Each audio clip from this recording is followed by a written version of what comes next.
Welcome to Jazz with Jacob, Applied Music Theory, and today I'm talking about jazz harmony.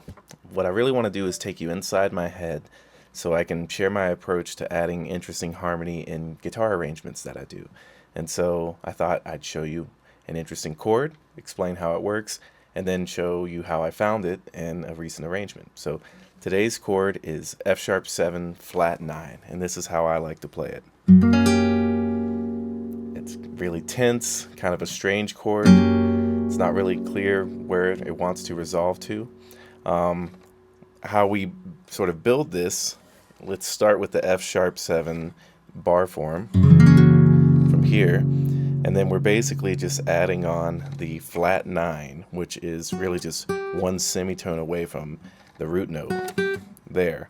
And so I wouldn't play it like this normally, but this kind of demonstrates how we extend that F sharp dominant 7 to add the flat 9. And clearly it's a lot easier to play in this form. This chord is kind of cool because it has that diminished form on the upper strings here, where the pattern basically repeats every step and a half. So that also makes it powerful when you put the F sharp under it as a transition chord. An important rule here: don't just take random chords you find and try to squeeze them into your playing. That rarely works out. Always consider the melody of the song, where it's going, and how you can sort of expand on chords already in your arsenal to really support the melody through its transitions. And that's how I always find these chords and find their best use. And so I'm going to share with you a recent arrangement that I started that I think is a really good example of using our F sharp 7 flat 9 chord. And so this is Close to You.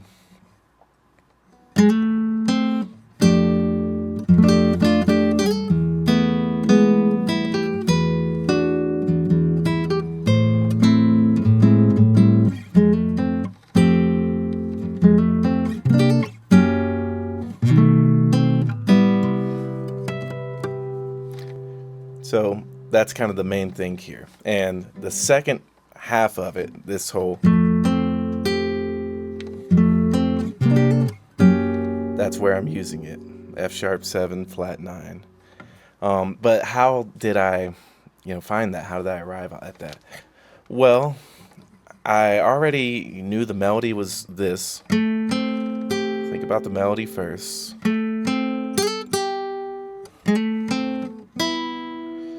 So for the first chord to support that, this is an F add 9, which has all the notes of the melody, so it's a perfect choice here. It's all in the chord, so that's great.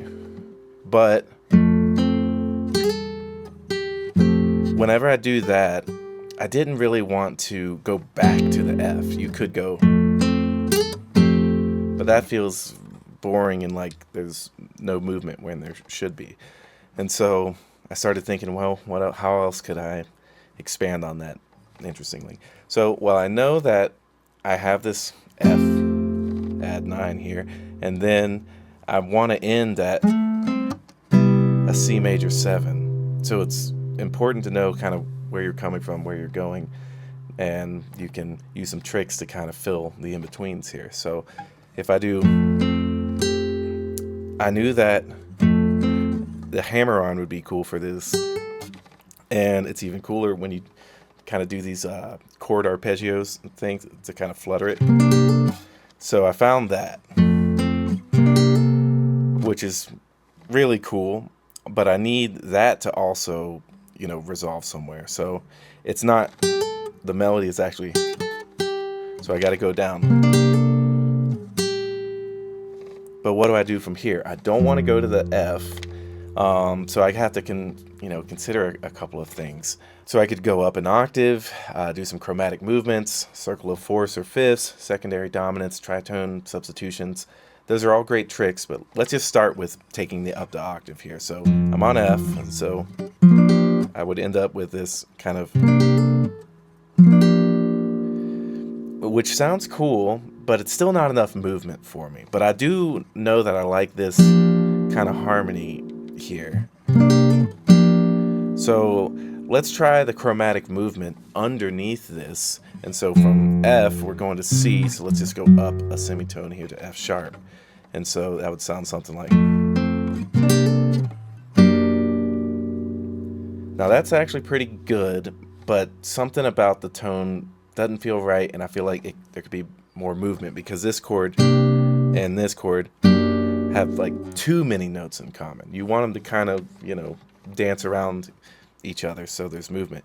And so if I take this and just isolate the notes with the bass, well, I know I want that, as odd as it sounds. It's a flat 9, yes, but we can support it through harmony and make it sound better, and it's part of the melody. It's kind of non-negotiable to really change that note.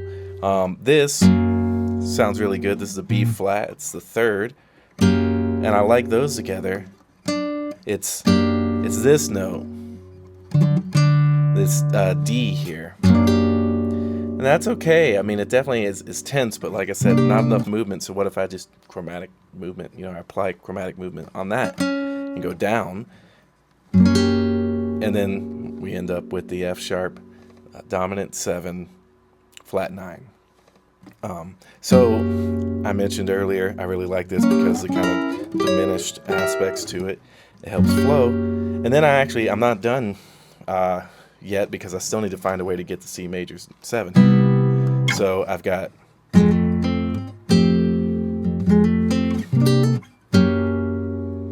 And then the melody goes...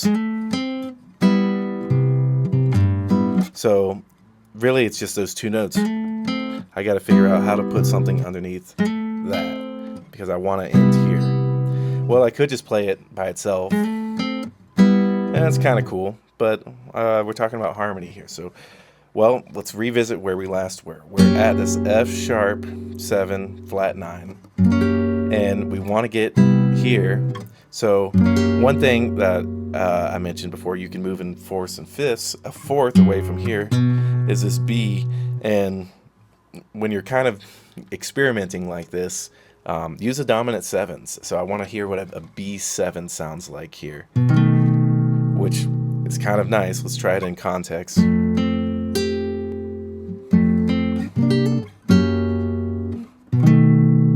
That's kind of like perfect, but we got to put the melody on top of it. And the melody is, well, this note here, this A, it's in our B7.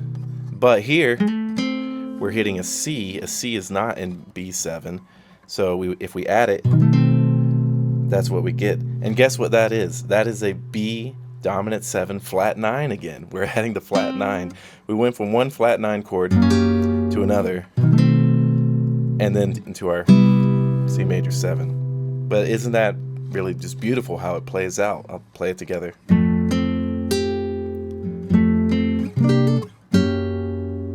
To our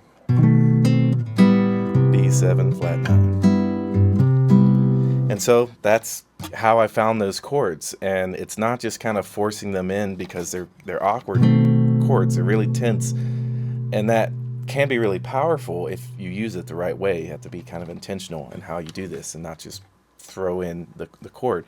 I'm being very mindful to follow the melody and to support the melody through this underlying harmony, and I have different kind of tricks and trial and error, experimentation, what have you, for putting the harmony under it.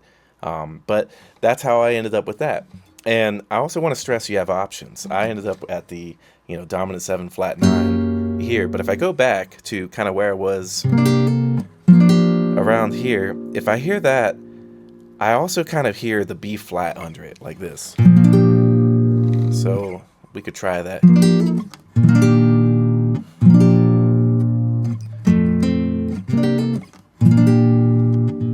It's kind of nice with the B flat there, but if I'm playing, I don't want to play all those notes. Can I change them up a little bit? It's okay, but it's also so similar to this last chord that it'd be nice to add more movement. Well, when in doubt, break a dominant out. And so let's just do a B flat 7 here. And that's kind of nice, but we want to add back the melody note here. So we're going to raise this, and we end up with this. And And that's basically a B13 because we're adding the 6 and it's an upper extension of the dominant 7. So it's a B13. And I like this maybe even more than the 7 flat 9. I mean, this feels like we're really resolving. It kind of wants to ring out. Playing it together would be something like.